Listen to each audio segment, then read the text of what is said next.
북한이 러시아 전쟁터에 보낸 군인들. 그들의 피로 세운 건 묘지가 아니라 기념관입니다. 요즘 평양 외곽에 하나의 거대한 건물이 올라가고 있습니다. 이름부터 길어요. 해외 군사작전 전투위훈 기념관.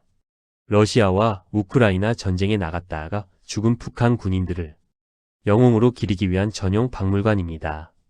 김정은은 이 공사장에 직접 나타나 북러 군사 형제에는 영웅들의 피 위에서 멈추지 않고 전진할 것이라고 말했습니다. 오늘 브리핑에서는 북한이 실제로 러시아에 어느 정도 파병을 했는지, 왜 김정은은 전사자들을 이렇게까지 영웅화하려고 하는지, 그리고 이 파병과 영웅화를 러시아, 우크라이나, 미국, 한국 등 세계 각국이 어떻게 보고 있는지까지 강 건너온 기록에서 한 번에 정리해 보겠습니다. 1부. 북한, 러시아에 정말 군대를 보냈나? 먼저 팩트부터 짚고 가죠. 북한은 2024년부터 러시아 쿠르스크 지역을 중심으로 11,000명에서 15,000명 사이의 병력을 순차적으로 보낸 것으로 유럽 한국 정보 당국과 여러 외신이 추정하고 있습니다. 처음엔 북한과 러시아 모두 파병이 아니다, 노동자나 공병일 뿐이라고 부인했지만 2025년 봄 러시아군 지휘부와 북한 노동신문이 사실상 정식 파병을 인정했습니다. 문제는 피해 규모입니다. 한국과 서방 정보에 따르면 사망자는 최소 수백 명에서 많게는 수천 명, 전체 사상자는 4천, 6천 명 수준이라는 추정이 나옵니다. 이렇게 피를 흘려놓고 북한이 택한 전략은 아주 명확합니다. 죽은 병사는 모두 영웅이다. 그 피는 김정은과 러시아와 조국을 위한 성스러운 희생이다. 이 서사를 굳히기 위해 등장한 것이 바로 기념관, 훈장수여식, 눈물 흘리는 김정은의 연출입니다. 2부. 김정은의 영웅화쇼 어떻게 진행되고 있나? 북한 선전의 핵심 이미지는 딱 세 장면입니다. 김정은이 관을 쓰다듬으며 울고 있는 장면. 평양 4.25 문화회관에서 열린 공연에서 김정은이 전사자 관을 직접 손으로 어루만지며 눈물을 흘리는 장면이 여러 번 재생됩니다. 유가족과의 눈물의 만남. 조선중앙TV는 아이를 안고 우는 유가족 앞에서 김정은이 당이 아름다운 삶을 책임지겠다고 약속하는 화면을 반복 재생합니다. 평양의 성스러운 성역 전투위훈 기념관 건설. 국영 매체는 이 박물관을 영웅들의 넋이 깃든 성스러운 성역이라고 부르고 러시아 대사까지 불러 함께 사진을 찍습니다.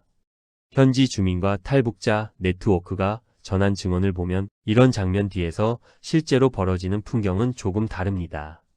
북부 지역의 한 여성 증언에 따르면 지역 강연회와 학습회에서 러시아 전선에서 목숨을 바친 청년 영웅 이야기만 1시간 넘게 반복한다고 합니다.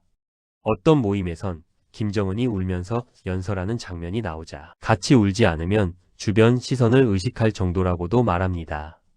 데일리 NK의 분석 기사에 따르면 군 내부 정치 지도원들은 포로로 잡히느니 수류탄으로 자폭하라는 식의 교육까지 하고 실제로 러시아 전선에서 수류탄 자폭 사례도 보고됐습니다. 여기서 알 수 있는 건 이 영웅화가 단순한 추모를 넘어서 목숨을 바치면 영웅, 잡히면 반역자라는 극단적인 메시지까지 품고 있다는 점입니다. 3부. 왜 이렇게까지 영웅으로 만들어야 할까? 4가지 이유. 이제 가장 중요한 질문이 남았습니다.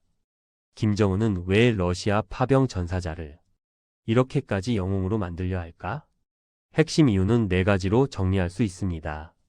첫 번째, 새 전쟁 영웅이 필요해진 북한. 6.25 전쟁과 항미원조 세대가 늙어가고 사라지는 상황에서 북한은 체제를 떠받쳐줄 살아있는 영웅 이야기가 점점 줄어들고 있습니다. 러시아와 우크라이나 전쟁 참전은 이 공백을 메울 최신 버전 성전 스토리입니다. 김정은은 파병을 제국주의와 나치 잔당에 맞선 정의의 전쟁으로 설명하며 전사자를 조국과 인류 정의를 위해 피를 뿌린 영웅으로 부각시킵니다. 두 번째, 청년층과 군대를 붙잡는 가장 강한 고리. 요즘 북한 내부에서도 장마당 세대, 정보 유입, 휴대전화 확산으로 청년층의 충성도는 예전 같지 않다는 분석이 많습니다. 이럴 때 정권이 선택한 메시지는 단순합니다. 조국과 최고 사령관을 위해 목숨을 던진 청년만이 진짜 주인공이다. 전사자 가족에게 물질적 보상과 아름다운 삶을 약속하면서 동시에 영생, 성스러운 희생 같은 표현으로 정신적 보상까지 더 씌웁니다. 냉정하게 말하면 죽어야 완전히 인정받는 시스템을 만드는 셈이죠. 세 번째, 북한과 러시아 군사 동맹을 피로 묶는 상징. 평양의 기념관, 러시아 쿠르스크 지역에 세워질 북한군 추모비까지 더하면 양쪽은 이제 함께 피를 흘린 전우라는 상징을 공식화하고 있습니다. 러시아 입장에서는 제재와 고립 속에서도 우리를 위해 싸운 동맹이 있다는 메시지. 북한 입장에서는 첨단 무기 기술 위성 잠수함 등 군사 기술을 얻기 위한 장기적 투자에 가깝다는 분석이 나옵니다. 즉 전사자의 피는 정권이 원하는 군사 기술과 정치적 후견을 얻기 위한 지불 수단이기도 한 겁니다.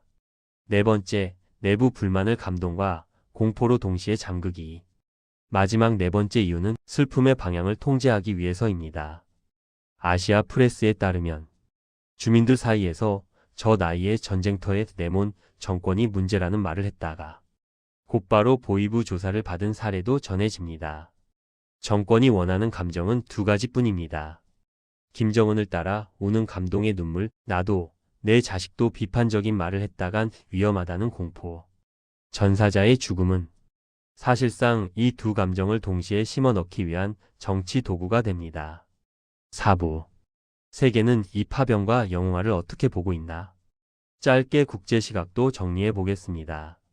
러시아는 쿠르스크를 지켜낸 북한 군인의 용기에 감사한다며 형제적 군사 동맹을 강조합니다.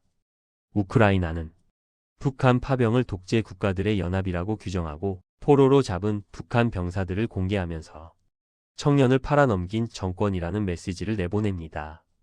미국 이후 한국, 일본은 유엔 대북 제재 결의를 정면으로 위반한 군사 지원이라고 규탄하고 북러 군사 협력을 동북아와 유럽 안보 모두를 흔드는 새 축으로 보고 있습니다.